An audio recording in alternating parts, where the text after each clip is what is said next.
प्रिय छात्रों, हिंदी के इस शिक्षण सत्र में आपका हार्दिक स्वागत है। आज हम शैक्षिक सत्र 2021-22 के लिए कक्षा 12 सामान्य हिंदी के पाठ्यक्रम की चर्चा करेंगे। माध्यमिक शिक्षा परिषद ने पाठ्यक्रम को जारी करते हुए कहा है, कोविड-19 महामारी के कारण शैक्षिक सत्र 2021-22 में समय से विद्यालयों में पठन पाठन का कार्य न हो पाने की स्थिति में सम्यक विचारोपरांत विषय विशेषज्ञों की समिति द्वारा निम्नवत 30% पाठ्यक्रम कम किए जाने की अनुशंसा की गई है। अर्थात इस सत्र में भी 30% पाठ्यक्रम कम रहेगा, आपको 70% पाठ्यक्रम ही पढ़ना है। जो 30% पाठ्यक्रम कम किया गया है, आप उसे जान लें। गद्य में कन्हैयालाल मिश्र प्रभाकर का निबंध रॉबर्ट नर्सिंग होम में इस साल नहीं रहेगा। हरिशंकर परसाई का निंदा रस भी नहीं रहेगा। इस प्रकार गद्य में 2 पाठ शामिल नहीं हैं। काव्य के अंतर्गत मैथिलीशरण गुप्त का गीत, जयशंकर प्रसाद का गीत, सुमित्रा नंदन पंत का परिवर्तन, रामधारी सिंह दिनकर के 2 पुरुरवा और उर्वशी शीर्षक की कविताएं पाठ्यक्रम में नहीं है। ध्यान रहे, ये पाठ हैं, इन शीर्षकों की कविताएं पाठ्यक्रम में नहीं हैं, इनकी दूसरे शीर्षक वाली कविताएं पाठ्यक्रम में शामिल हैं। इसी तरह से कथा भारती में शिवानी की लाठी पाठ्यक्रम में शामिल नहीं है। संस्कृत खंड के अंतर्गत भोजस्व औदार्यम पाठ हटाया गया है। संस्कृत व्याकरण में संज्ञा शब्द राजन, जगत और सरित तथा सर्वनाम सर्व इदम यद ये पाठ्यक्रम में इस साल शामिल नहीं है। काव्य सौंदर्य के तत्वों में भ्रांतिमान एवं संदेह ये 2 अलंकार हटाए गए हैं। शेष जो 70% का पाठ्यक्रम है वह आपको नीचे दिखाई दे रहा है। इसके अंतर्गत सामान्य हिंदी में एक प्रश्न पत्र होगा जो 100 अंकों का होगा। वह 2 खंडों में बटा होगा, खंड क और खंड ख। खंड क में 50 अंक और खंड ख में भी 50 अंक के प्रश्न होंगे। तो पहले आप खंड क देखिए। खंड क में जो पहला प्रश्न है वह है हिंदी गद्य साहित्य का इतिहास। इसमें हिंदी गद्य की पाठ्य पुस्तक पर आधारित विभिन्न कालों के युग प्रवर्तक लेखक और उनकी रचनाएं पूछी जाएंगी। ये वस्तुनिष्ठ प्रकार का होता है। 5 प्रश्न होते हैं, 1 अंक के कुल 5 अंक। दूसरा, हिंदी काव्य साहित्य का इतिहास। इसमें भी विभिन्न कालों के प्रमुख कवि और उनकी रचनाओं पर आधारित 5 वस्तुनिष्ठ प्रश्न पूछे जाते हैं, जिनका सही उत्तर आपको ढूंढना होता है, बहुविकल्पी होता है। यह भी 5 प्रश्न होते हैं, 1-1 अंक के, 5 अंक के। तीसरा प्रश्न, पाठ्यक्रम में निर्धारित गद्यांशों पर आधारित 5 प्रश्न। 2 गद्यांश दिए जाते हैं, किसी एक पर आधारित 5 प्रश्न आप लिखते हैं। 2 अंक के प्रश्न होते हैं, कुल 10 अंक के। चौथा प्रश्न, पाठ्यक्रम में निर्धारित पद्यांशों पर आधारित 5 प्रश्न। 2 अंक के 5 प्रश्न कविताओं पर आधारित पूछे जाते हैं। 2 कविताएं दी जाती हैं व्याख्या खंड में, किसी एक को चुनना होता है, उस पर आधारित 5 प्रश्न आपको लिखने होते हैं। अभी 10 अंक के हैं। 5वां प्रश्न 2 भागों में बटा हुआ है। खंड क में पाठ्यक्रम में निर्धारित लेखकों का साहित्यिक परिचय और कृतियां लिखनी होती हैं। 80 शब्द की सीमा निर्धारित है। 3 अंक जीवन परिचय अथवा साहित्यिक परिचय के लिए और 2 अंक रचनाओं के लिए, कुल 5 अंक का प्रश्न है। इसका खंड ख कवियों के साहित्यिक परिचय और रचनाओं के लिए है। इसकी भी शब्द सीमा 80 निर्धारित की गई है। यह भी 5 अंक का प्रश्न है। छठा प्रश्न, निर्धारित कहानियों का सारांश एवं उद्देश्य पर आधारित प्रश्न। छठे प्रश्न में आपकी जो कहानियां पाठ्यक्रम में हैं उनसे आधारित 2 प्रश्न पूछे जाएंगे। सारांश अथवा उद्देश्य से संबंधित किसी एक का उत्तर लिखना होगा। इसके लिए भी शब्द सीमा 80 है और यह भी 5 अंक का प्रश्न है। 7वें में पाठ्यक्रम में निर्धारित खंड काव्य प्रयागराज में आलोक वृत्त चलता है से संबंधित प्रश्न आएगा। यह भी ऐसे शब्दों में लिखना होगा और किसी एक प्रश्न का उत्तर देना होगा। यह भी 5 अंक का होता है। खंड ख में जो 8वां प्रश्न है वह 2 भागों में बटा हुआ है। जो क है उसमें संस्कृत गद्यांश का संदर्भ सहित हिंदी में अनुवाद लिखना होता है। यह 7 अंक का होता है। 2 अंक का आपका संदर्भ होगा और 5 अंक का अनुवाद होगा। इसका जो ख है 8वें प्रश्न का, इसमें दिए गए पद्यांशों में से, संस्कृत श्लोकों में से किसी एक का संदर्भ सहित हिंदी में अनुवाद लिखना होगा। इसके लिए भी कुल 7 अंक निर्धारित हैं, 2 अंक संदर्भ के लिए, 5 अंक अनुवाद के लिए।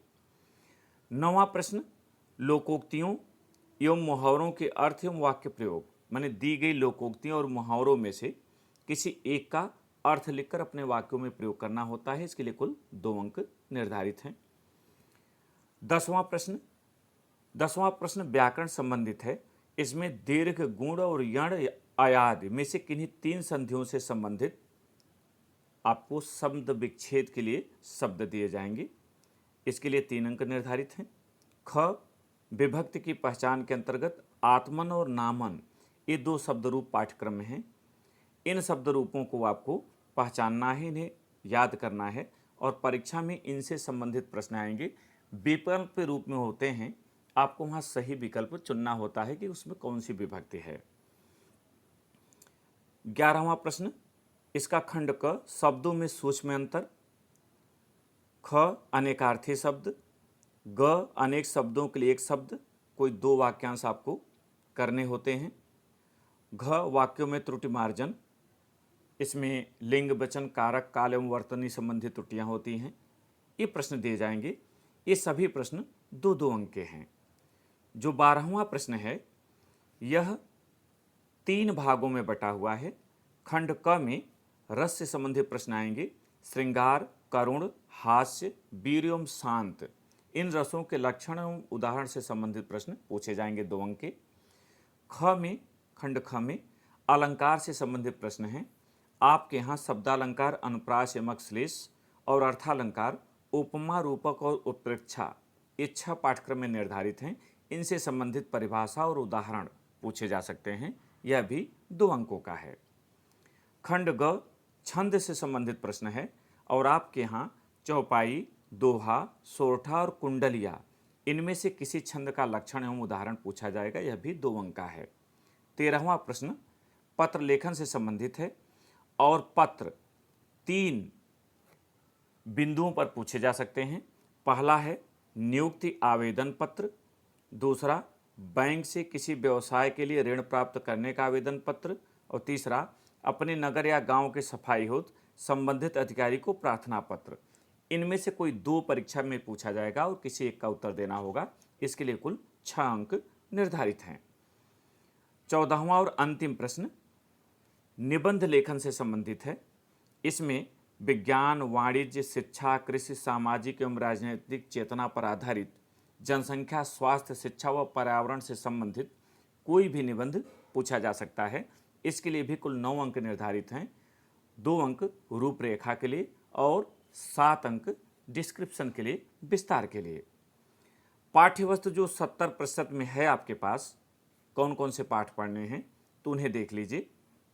यहाँ जो गद्य के लिए निर्धारित पाठ है उसमें वासुदेव शरण अग्रवाल का राष्ट्र का स्वरूप, डॉक्टर हजारी प्रसाद द्विवेदी का अशोक के फूल, प्रोफेसर जी सुंदर रेड्डी का भाषा और आधुनिकता और डॉक्टर APJ अब्दुल कलाम का तेजस्वी मन के संपादित अंश, ये 4 पाठ आप गद्य में पढ़ेंगे।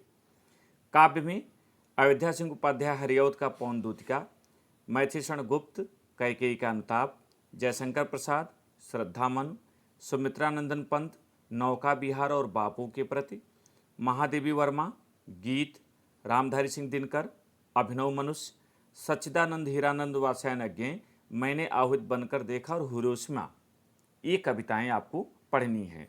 यही आपको पाठ पढ़ने हैं, शेष पाठ आपके हट गए हैं। कथा खंड के अंतर्गत जैनेन्द्र कुमार, फणीश्वरनाथ रेणु और अमरकांत ये 3 लेखकों की रचनाएं हैं। जैनेन्द्र कुमार का ध्रुव यात्रा, फणीश्वरनाथ रेणु का पंचलाइट और अमरकांत की बहादुर, इन तीनों कहानियों से संबंधित 2 प्रश्न पूछे जा सकते हैं, एक सारांश और एक उद्देश्य से संबंधित। आपके यहाँ जो खंड काव्य पाठ्यक्रम में है तो ध्यान रखिएगा कि अलग अलग मंडलों में अलग अलग खंड काव्य है। जैसे मुक्ति यज्ञ ये कानपुर, जौनपुर, मुरादाबाद, फैजाबाद, एटा और ललितपुर में है।